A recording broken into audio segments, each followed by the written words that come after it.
Oh, it's so good to see the work going on. Fantastic. This will be a really terrific session following on from the fantastic session we just had prior. This panel will interrogate the role that the creative arts can and does play in the health and well-being of our society.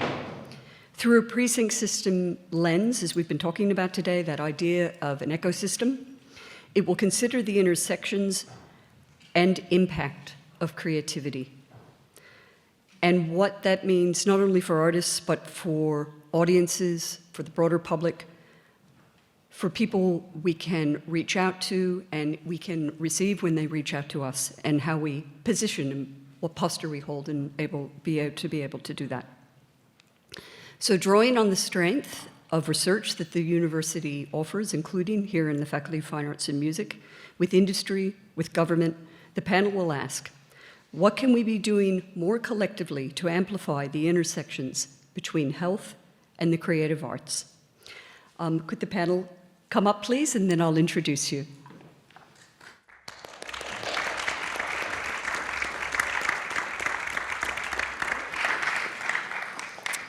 Our facilitator on the far right, I've put them on the far right so I can eyeball them now, the far right, will be Professor Emma Redding, who's the director of the VCAA here at the Faculty of Fine Arts and Music.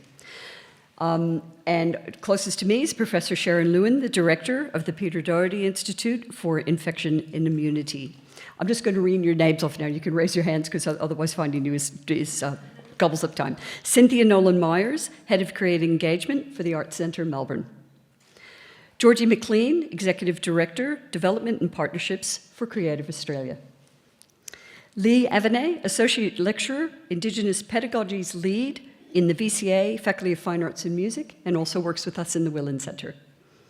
Professor Jane Davidson, who's the Deputy Director of the VCA, and also the Professor of Creative and Performing Arts and the Head of Opera for the faculty. And she's also Chair of Creativity and Wellbeing Initiative at the University of Melbourne. We put a lot of rocks in people's knapsacks here. We do. Thank you, Jane. And also Dr. Senka Amaduru, Founder and Geriatrician for Area Health and Austin Health. Thank you, and over to you, Emma. Thank you so much, Marie. I think in the interest of time, because we've only got an hour as opposed to an hour and a half, we're going to go straight into questions. We've got scientists, artists, clinicians, academic researchers representing tertiary government, research, clinical application and policy here, all with different kinds of knowledge, ways of investigating the world, and with varying levels of experience. I'm in awe of all of you. I asked colleagues to think of a personal story, an experience that they're happy to share, which in a way kind of garnered their interest in the area of arts, health and well-being. So Sanka, would you like to start and share your personal experience? Thank you. Sure, and thanks for the opportunity. So the reason I'm here today is I happen to be co-chair of the advisory panel for the MATCH program, which was the music therapy program that you saw in the video just before we started. I think one of the most challenging things in my work as a clinician in residential aged care is that the drugs don't work that well. So the drugs for, and when I say drugs I mean medications for Alzheimer's disease and other medical conditions that cause dementia as cognitive boosters, and really to help ease and soothe a lot of the psychological distress that comes with the journey through dementia for multiple people.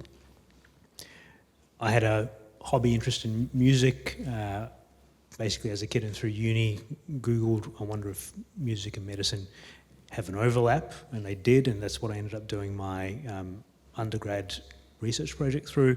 And I did the same thing 15 years later, going, I wonder if there is someone doing something with music therapy and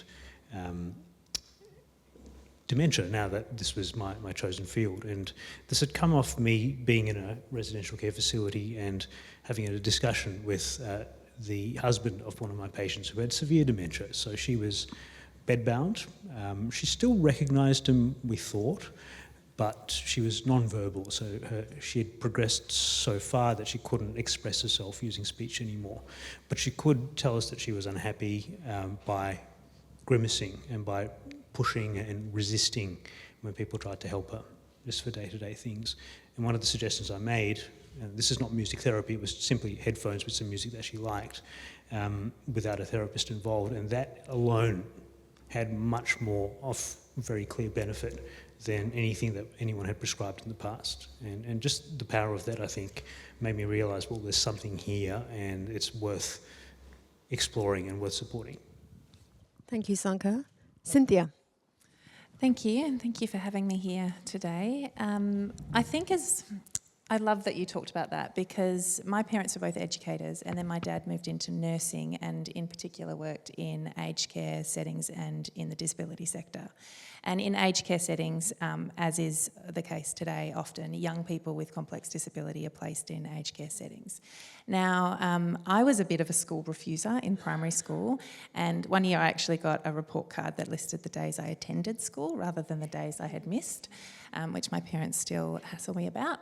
But essentially, as a result of that, I spent a lot of time in my dad's workplace. And what he did as a job from his nursing degree was actually coordinate their creative and recreational activities. So I ended up going along with him to various theatre experiences, visual arts experiences with his cohort of clients, as it were. And the transformational power of the arts in bringing about the social connection and also celebration of abilities for the aged care clients and also the young people with complex disability was really striking for me. And I remember thinking about that when I was a really young kid, seeing them transform from being very passive clients in an aged care setting, in a hospital setting, to being really active participants and having their own independence celebrated and their expression celebrated and communicating their own identity and feelings and thoughts. It was really exciting.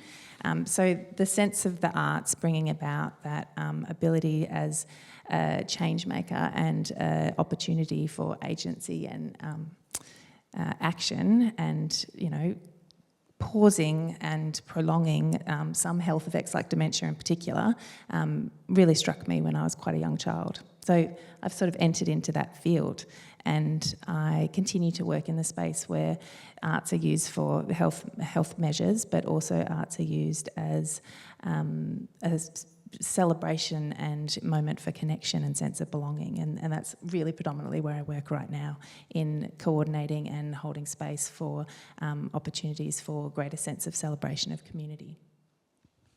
Thanks, Georgie, sorry. Thanks. So one of the great privileges of my job is I get to hear about some extraordinary stories in a whole range of different settings, and I do encourage you all to have a look at our Arts and Wellbeing website on the Creative Australia website for these beautiful videos of how this practice can transform community. But I'm actually going to share something a little more personal again, which is, and it's not something I talk about very much, so thank you all in advance for holding space for this, but about 15 years ago I was diagnosed with quite a rare cancer, and I had my daughter was about 1 year old at the time, so it was quite a traumatic time, and had to go into ICU, major surgery, 16 hours long. It was quite a big deal. And the first thing I did as soon as I could, I'm a writer, is write about it. So it became my story, and it was a story I had control over.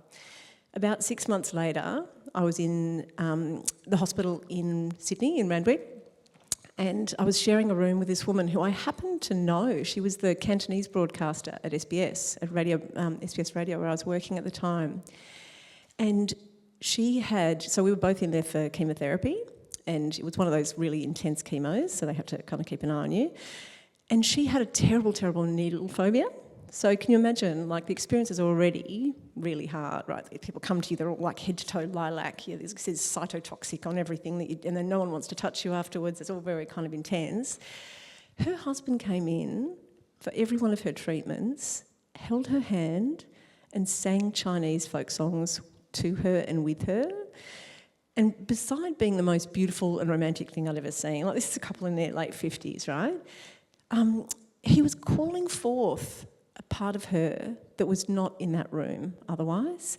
There was the whole self, it was her memories, it was her full life, and it just made it tolerable in a way that was so profound. And I just think that calling forth is what we need in moments of extremis.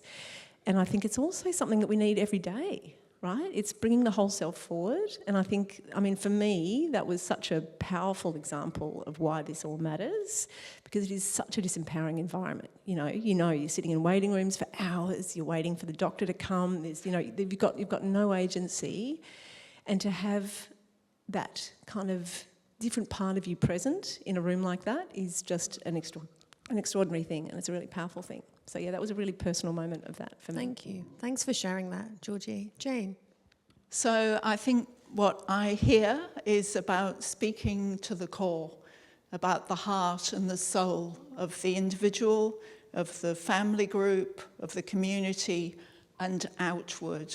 And I think that's what the arts, or arts and culture, or our lives are all about.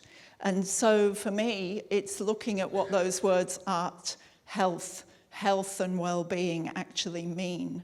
And the example I want to give is not from my childhood, although I could speak endlessly about riotous dancing in front of TV variety programs and things like that when I was a child. But I want to speak about being asked by a community organisation to see if I could help to facilitate a process in the workplace to help people feel more connected. And so really this was about a co-design. It was about asking the community what they wanted and what we were trying to achieve. And it was about feeling this connectivity, the feeling of heart and collective spirit and well-being for that workforce. That workforce happened to be from forced migration and refugee backgrounds, and we spoke to them about what might work, what might be a useful tool to bring people together, and they volunteered that they would like to share lullabies. And I think as soon as I say that word lullaby, you can see the significance of heart, home, family, blah, blah, blah. And so this workforce brought 54 different languages, different traditions of lullaby together and shared them. And it actually worked to transform the workplace. People were suddenly sharing all kinds of knowledge and heart together. It made the workplace better. It depends how we conceive health and well-being, but to me that's a beautiful example of that in action. Thank you, Jane. Leah? Thank you, Emma. My name is Leah. I come into this work in an unusual way. I studied my master's in relational psychotherapy, and my focus was looking at the impact of settler colonialism on every single person that lives under its structures. And the way that worked was I was researching and doing my master's at the same time as I was working as a teacher and then a senior school leader in the schools that service all of the children in the children's prison and secure welfare in Victoria. And so the way that I describe it is, as I was learning how where a lot of the invasion, the ongoing invasion, is hidden in our systems, I was also learning how to placate the worried well. And so that led me to ask this question of what does well-being even mean? You know, when we think about the Indigenous, in an Indigenous paradigm, secure attachment with land is primary. And what does it mean for me and my family as settlers who are born not into right relationship with this place? I have the privilege of being born in Tuvalu, in deep relationship with the ocean that's held my bloodline for many, many, many generations. And what does it mean that I birthed my children on these Kulin lands where they don't have their permissions, their instructions, and their sense of belonging, and they actually are often, their nervous systems as they're born are recruited into continuing carrying out this ongoing invasion. And so all of my research, both in education, critical pedagogies, and then also at the same time in health and well-being and attachment and relationality, led me to the conclusion of Indigenous stories and knowledges and technologies and creative practices, which are all one and the same most of the time, are the answer that addresses all of those things that I think so many of us ache for. And so when I finished my master's and started practicing as a psychotherapist, I went to Tiriki and said, will you be one of my supervisors? because I don't really know how to instruct people on how to be in good relationship with this land, or even how to start. And then he tricked me into teaching there. So I no longer am a psychotherapist. I work at the Willem Centre. But that's how I come into this passion for creative industries and creative practice, and the honour of sitting on this panel. Thanks. Thank you, Leah. Sharon. Yeah, thanks, Emma. Well, thank you to all the other panel members. Very interesting stories. My connection is not so much at an individual well-being level, but what the arts can do for communities at a much broader level in relationship to two things that are, I think, are very important in health, which is stigma and misinformation.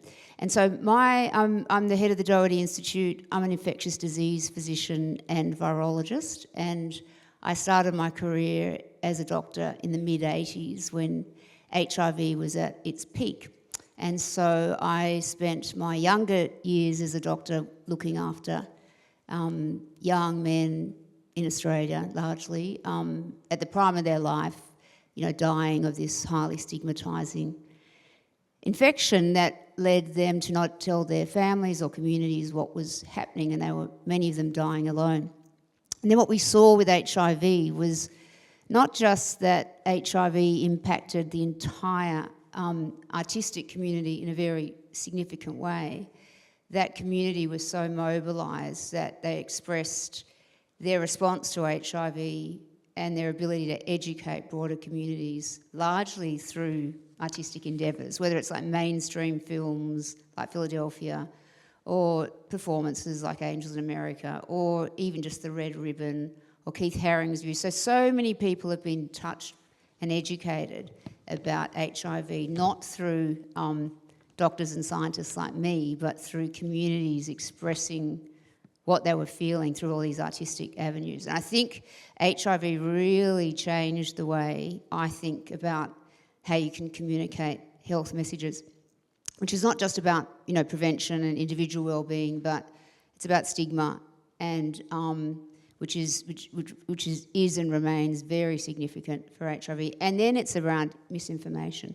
So if you think about what happened in COVID, we didn't kind of have that community engagement and all those different avenues to communicate well with a very diverse community, which is one way I think we could have done a lot better. And over time, we've seen more and more artistic expression in relation to people's experience through COVID. So I think there's just so much we can do on education, because people absorb facts in all different ways. And as we try and communicate these complex health messages, particularly in relation to public health, I think the arts can have an incredible impact. I had I've had many experiences actually through my work in HIV, but I had a really interesting experience during COVID, and that was that we received a lot of philanthropic funding during COVID. And in one of those gifts, very early on, we decided to invest in a project between filmmakers and frontline health workers. And so all film, the documentary filmmaking industry all grew to a halt, so people didn't have their work to go to. And frontline health workers, wherever you were working, were under immense pressure, isolation from their families, etc. So we paired the filmmaker and the frontline health worker, and a series of films were created. It was incredibly powerful. And I think not only had an impact on the artists, but had a huge impact on the actual frontline health workers as well. So I think there's a ton of stuff we can do around health at a population level with the arts. Amazing. Thank you all very much. My story is that I was working with older people when I was a dance teacher years ago, and inviting them to a class. It was hard to get it full. In the end, it became oversubscribed. But one older lady who lost her husband and found it quite hard to come in, after a few weeks, started to look more confident physically. And then there was one week she came in and she said, "I've got lipstick on." I said, oh, great. And she said, I haven't worn lipstick for 5 years since my, husband had passed away, and she hadn't worn lipstick for 5 years. And she said, I feel beautiful. You've made me feel really beautiful.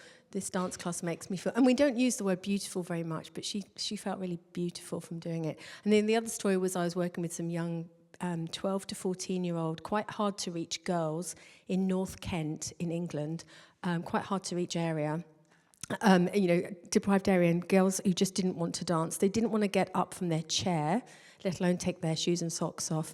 And 12 weeks later or so, those girls were asking me where they can do dance classes elsewhere, because the project had finished, but they wanted to find some other classes. And those sorts of moments make you realise that it's just so rewarding to be in arts and health work. So I've got a couple of questions for each panel member. They're different for each person based on who they are and what they do. My first question is for Sanka. So I'm going to ask you to be quite succinct in your responses, because we haven't got much time. Sanka, you know a lot about the health of older people. What health problem that exists among older adults can the arts most easily address?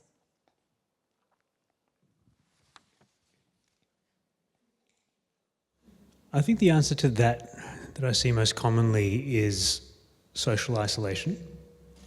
So a very common thing that I see, particularly in older patients who have grown up here.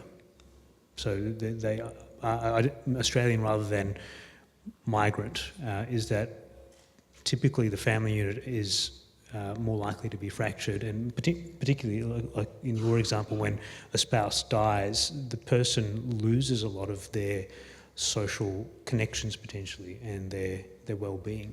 And if there are ways to bring them back into the community and give them a reason to, so it's not the GP or a specialist saying you should socially engage, because that's really easy to say, but it doesn't actually shift the dial, but actually getting people to see a reason to want to engage, like the dance class or any sort of, artistic forum or way of expressing themselves. I think that is a real opportunity. Thank you. Yeah, so arts for social health. Yeah. Leah, thinking about all your work on relational well-being and healing, you're not going to be succinct with this because you can't possibly, it's a big question. What role does art play in transforming harmful power dynamics in bodies, relationships and systems? I love this question. Thank you, Emma. I'm going to try and Busta Rhymes my my response. Whoa, no. I guess one simple way to think about this, which relates to what you were saying about education on a mass scale using creative practice, is that we have these, in our universities, we have these archives that are just so rich with extraordinary information, and that information isn't necessarily accessible to the very communities that it is about or that it serves. We have this issue of epistemic injustice, where people from the most sort of targeted or marginalised communities are both, there's hermeneutic injustice, which is not necessarily having the education or access to be able to interpret, the reasons why the systems are the way they are, and then testimonial injustice, where we're talking about, people's testimony not being believed because of the systems that we live under. And so there's this issue with knowledge, which means that it kind of keeps stopping the flow of information moving around our communities and getting to those who most deserve or who most need to access it. And the role of art and creative practice is, one, we often talk about professional best practice in industries, and I always think, what about just best practice full stop, if we're thinking about time and place and space? On these lands, what is best practice? What always existed here? So that's the first question that I'll often ask. What always existed here, and what can we learn from that in the here and now? And the second is creative, like art, music, song, dance, like we've heard from everybody in so many of the sizzle reels. It can sing or dance or poetry or tell or move information into bodies in a way that bypasses cognitive supremacy, or this fascination with being smart from our head and not from our heart and our belly and from the land and all these other sources of knowledge. So I think that, arts has this amazing ability to break down a lot of the fragility that's put between us from the systems that we live under and actually let us speak, I often say belly to belly, or just as humans to each other, which gets the information into us and gets us engaged in ways that I just don't think the academic knowledge alone can do. Beautiful. That was pretty quick. I'm impressed. Thank you, Leanne. Sharon, does art and science as disciplines, do they go together? I mean, in a way, they're kind of an oxymoron. Like, how do you feel about that kind of oppositional mentality that exists about, in conversations around art and science? You're a scientist, but you're engaging in art. We're about to initiate an artist in residence program at the Doherty, which I'm so excited about. Tell us about your feelings around that. And I'm very excited about that too. I actually think they're incredibly aligned because science is a creative activity. So we only advance new knowledge with high levels of creativity. So to use an example, mRNA vaccine. So mRNA takes over your own cells to produce new proteins to make a vaccine. So such a creative idea, basically taking an observation in nature, which is all of our cells have the instructions for RNA, which instruct proteins, but you take the example from nature and create a product like an mRNA vaccine. Unbelievably creative. So I think what perhaps the real difference is there's not much emotion in science. We're very objective, evidence-based, rational. And I think your example was a brilliant one about belly to belly because many people don't think in that really kind of harsh, evidence-based manner, but that's how scientists think.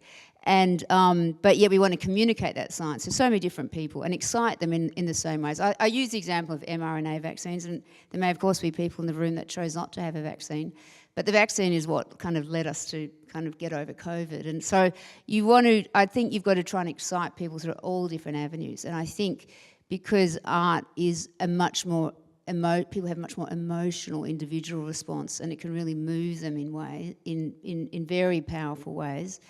It's a great avenue that we should explore more together. But I think actually there's a lot of similarities between certain people that go into these disciplines, and both is around creating something totally new that no one else has ever created. I mean, that's to me the excitement of science, and I'm sure a big part of that is in the arts world as well. For sure. Yep. Discovery, new knowledge, invention, experimentation. Yep, they go across. Thanks, Sharon. Can I just say, these lovely colleagues do not know the questions I'm asking them. Aren't they doing well?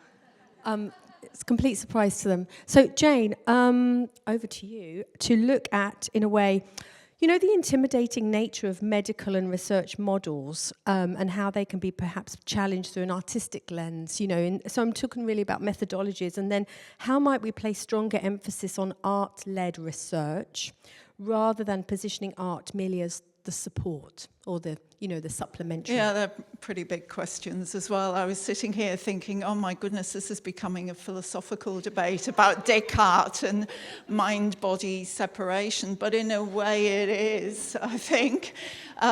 So I do have a few comments about that.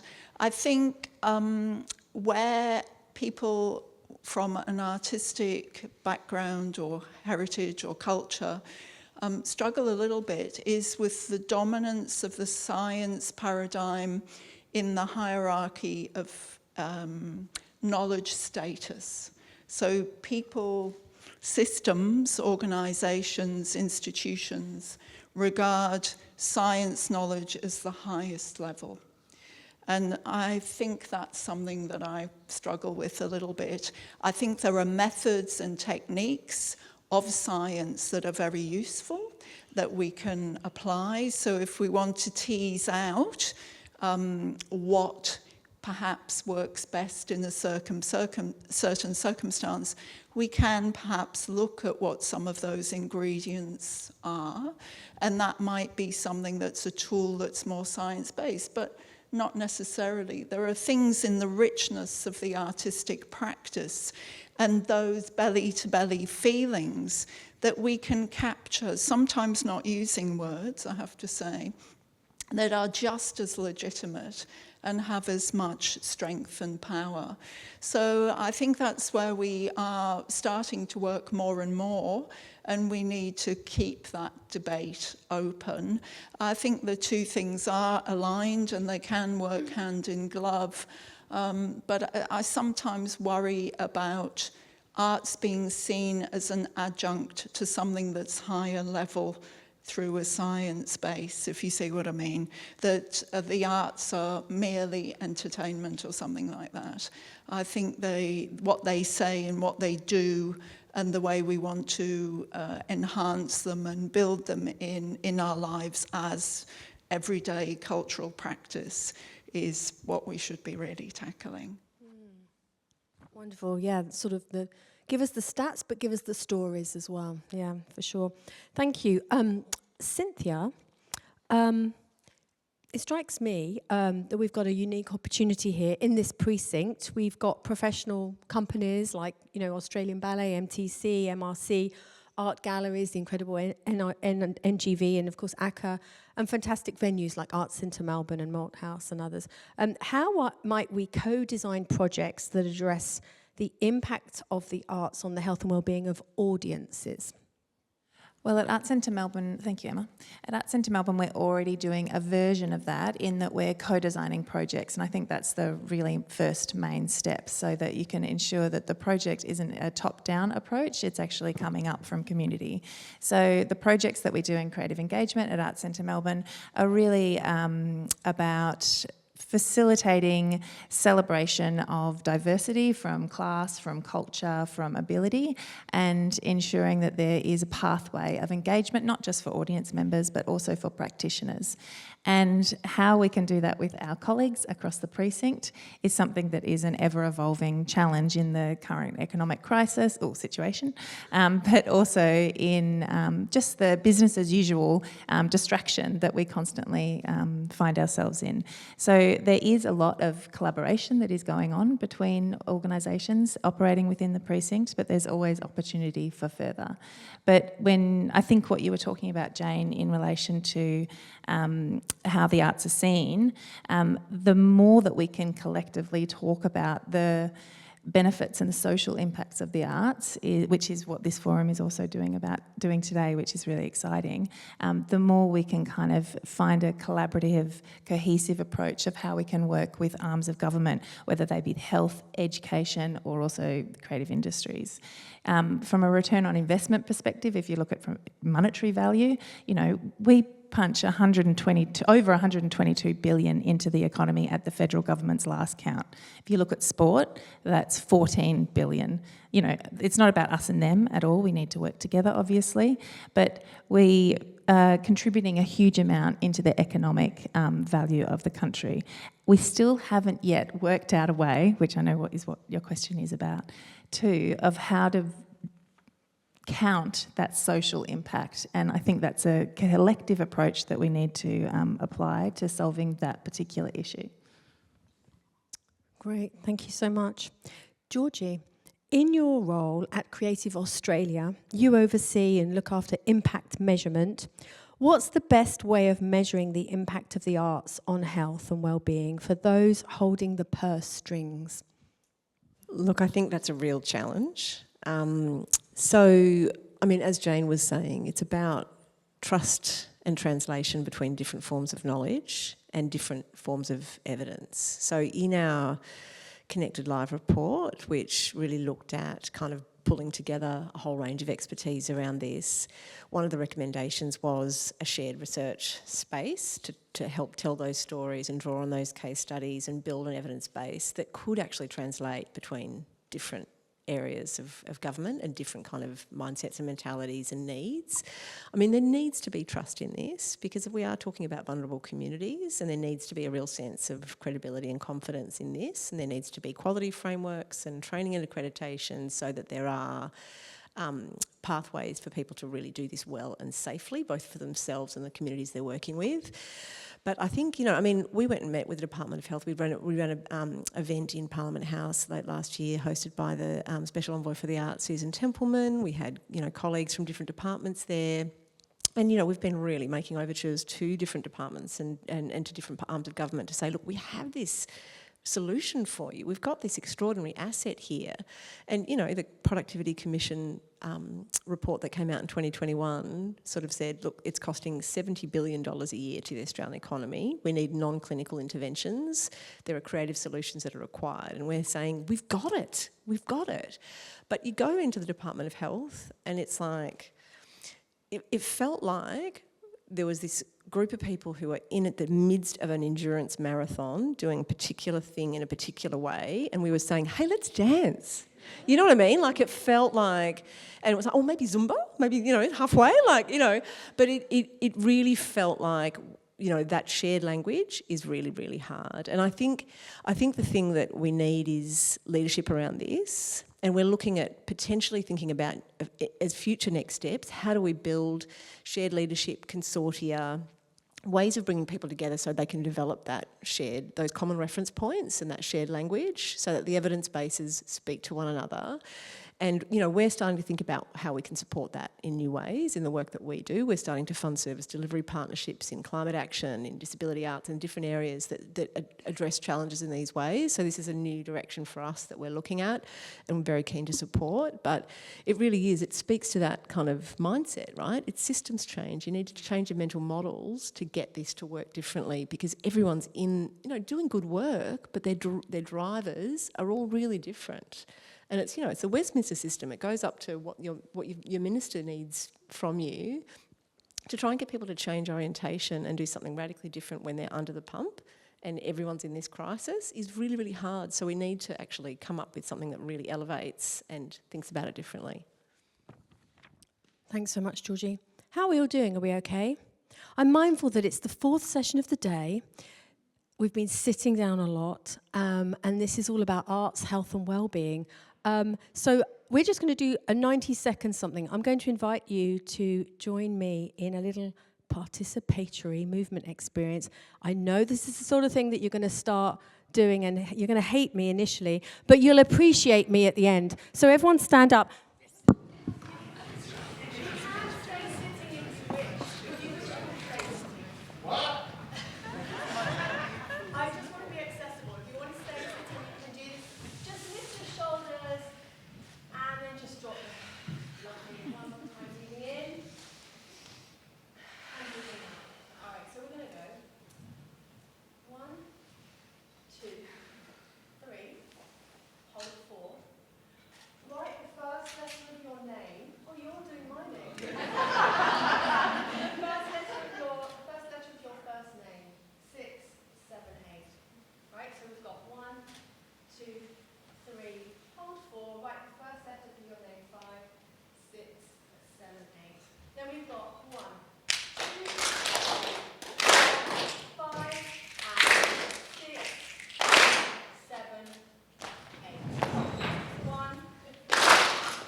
Wonderful.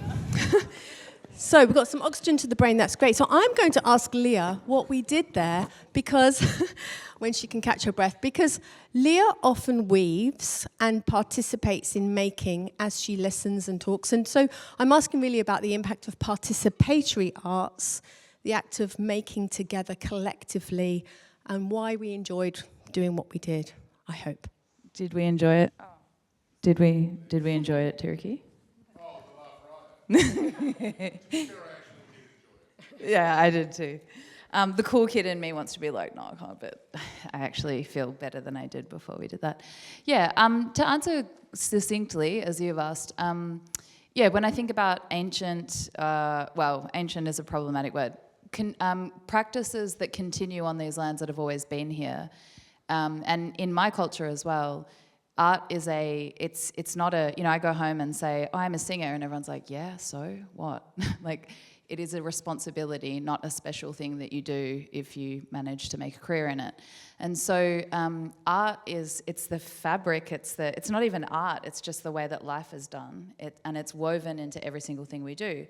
So what often happens when we go and watch shows, and the healing and therapeutic part of me is always kind of, I'm always sad at the missed opportunities when we watch art, when we don't participate, because medicine has happened, but we haven't necessarily taken it into us.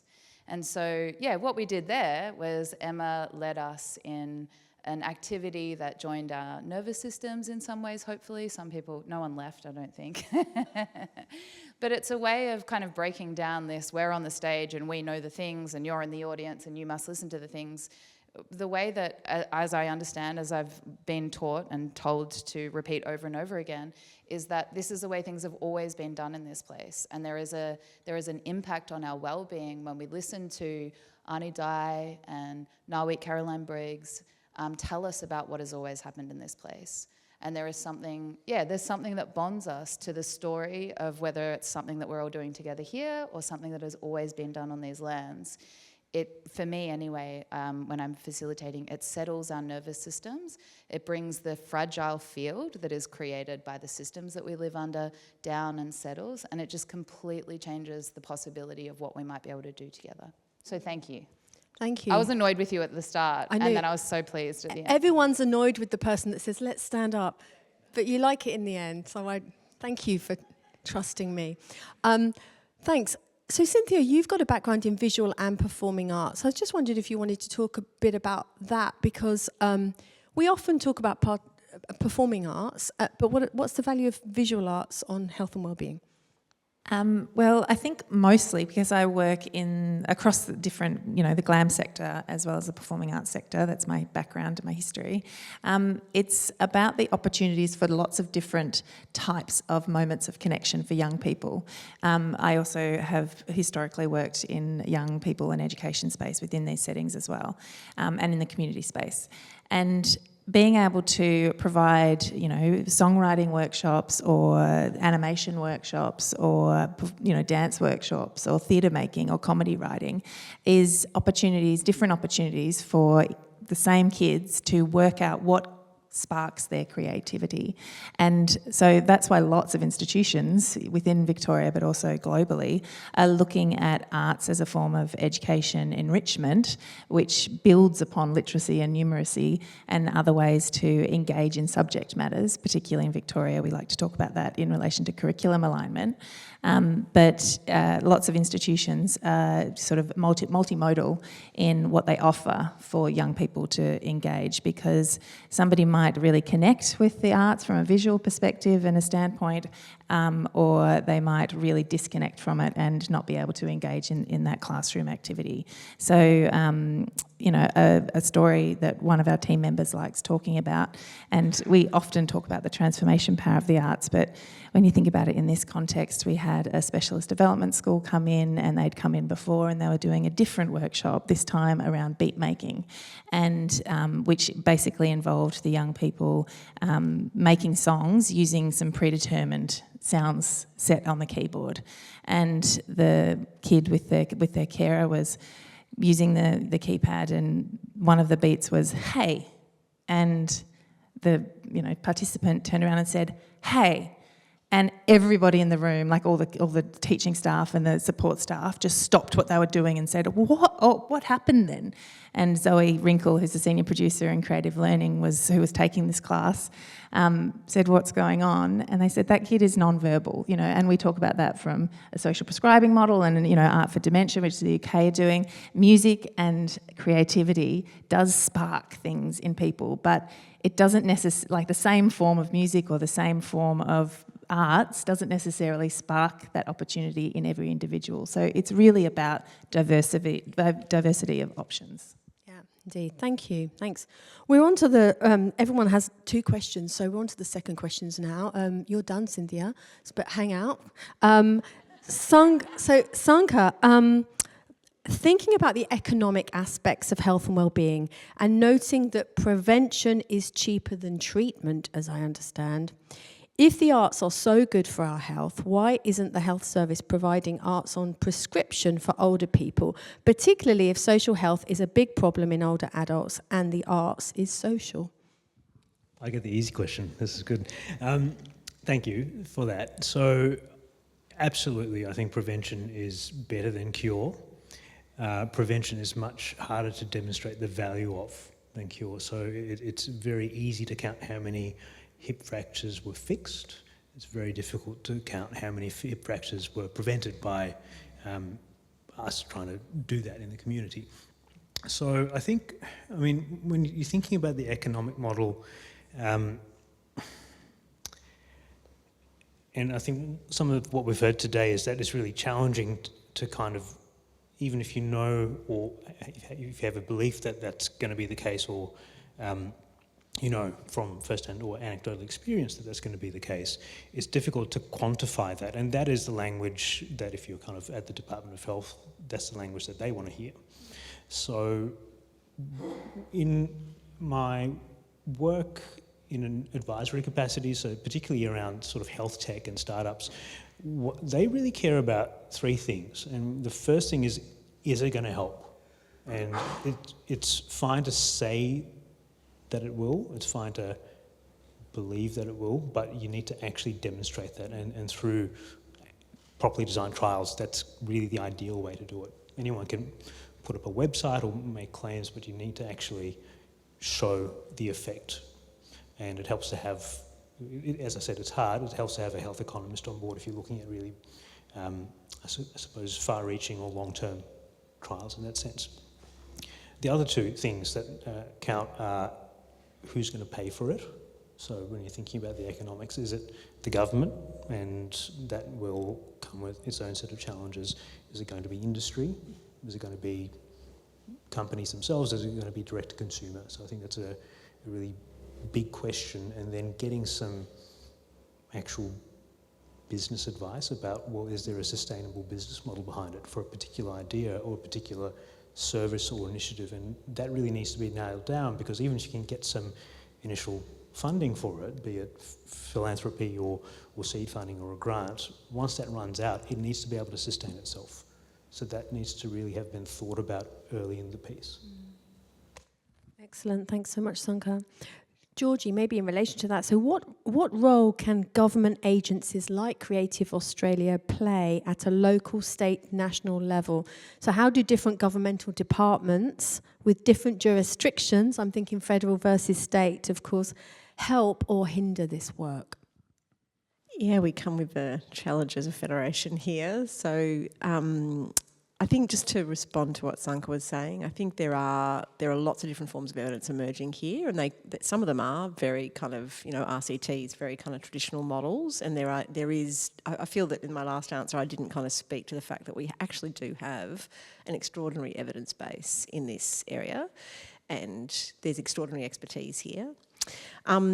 I think to that end, we have strong supporters for this work in all of our colleagues in arts. So we convene regularly all jurisdictions meetings with all the arts bodies at every state level, and we've done lots of work around this. There's lots of appetite amongst the agencies. Recently, informally, the meeting of cultural ministers has reconvened. So every arts and culture minister in state and territory, along with the federal arts minister, come together.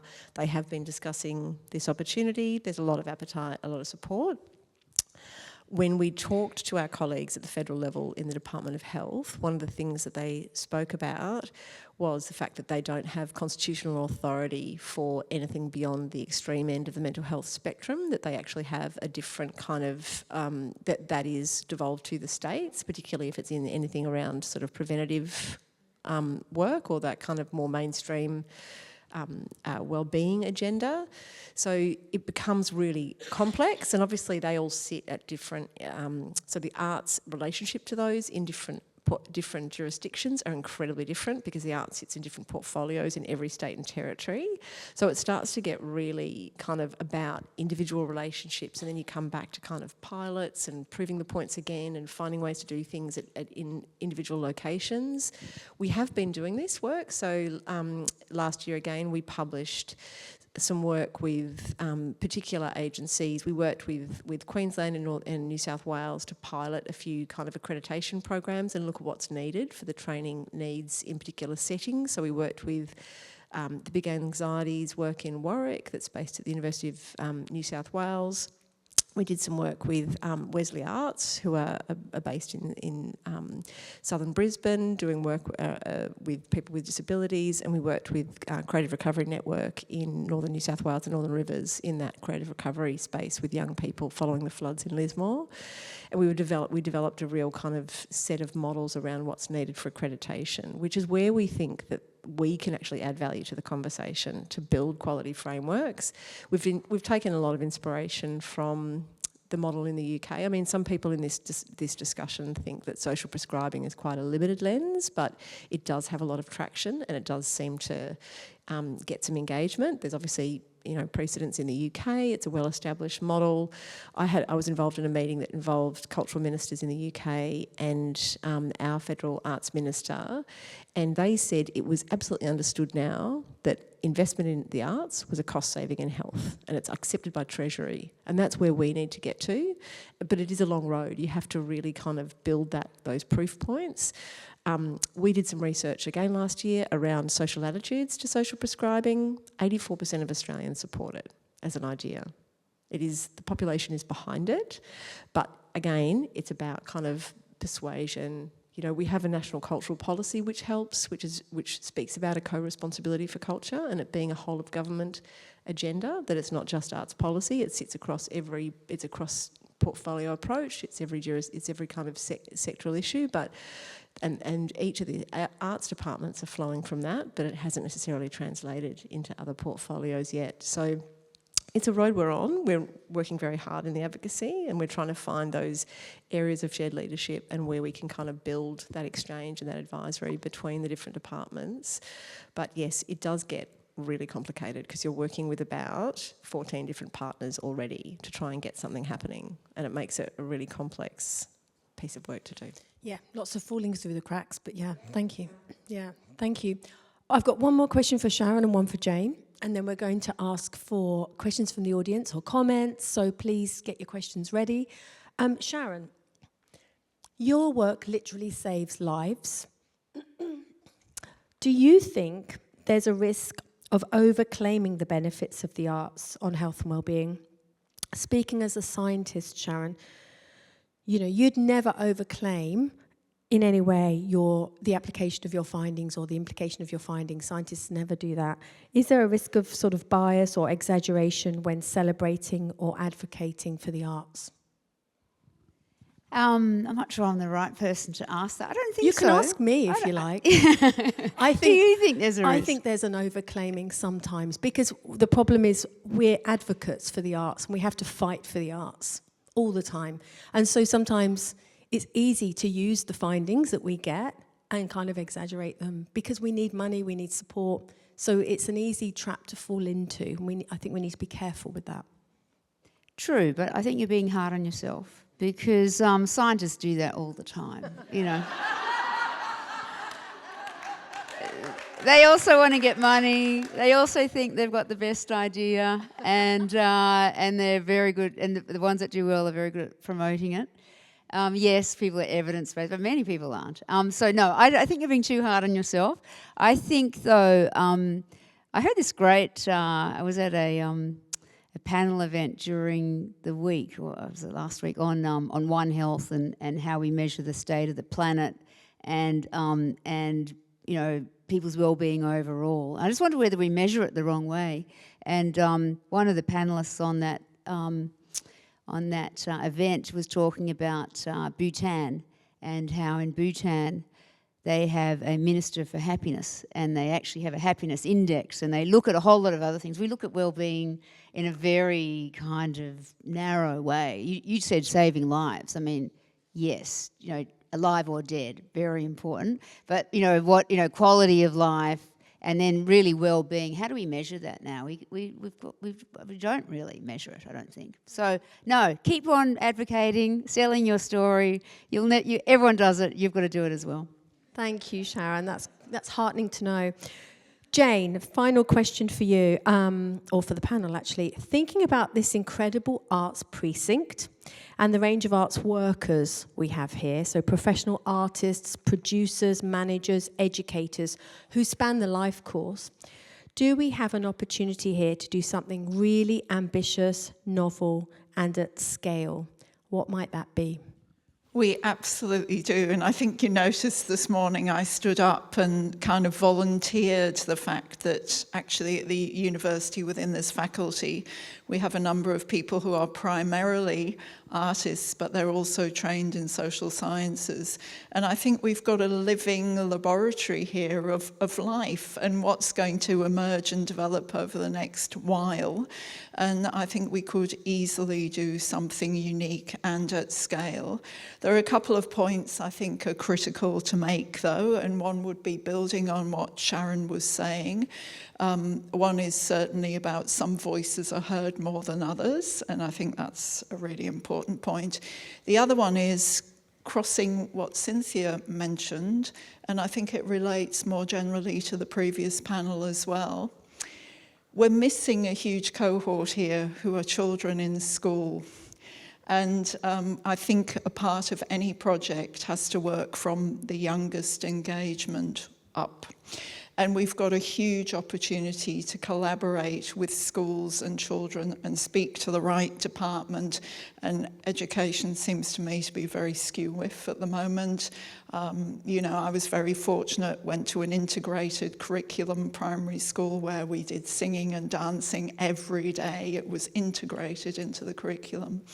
And I think that sets the tenor of a quality of life and who then is privileged to be able to engage in that kind of activity. So the little singing example I gave you with the lullabies, that was an organisation up in Coburg, and that resulted in us coming to the Melbourne Recital Centre and sharing these beautiful lullabies with all these people from different cultural heritages. None of those people had ever been in the Melbourne Recital Centre before. None of them felt safe to be there. None of them felt it was their space. So here's an opportunity where if we're going to change life and look at some of the big issues facing us moving forward, we have to engage everybody. And we have to make this centre a worthwhile thing to visit and do and be part of. So they're huge meta-level things, but at a practical level, we've got the skills and we should all be collaborating to do that. I can see a whole bunch of people on this panel who should be collaborating, for sure. But underpinning that, there are some big societal issues. Thank you so much, panel, everyone. Thank you. And panel, please take your seats. Thank you. Thank you so much, Emma. Thank you, panel. That was really, really fantastic.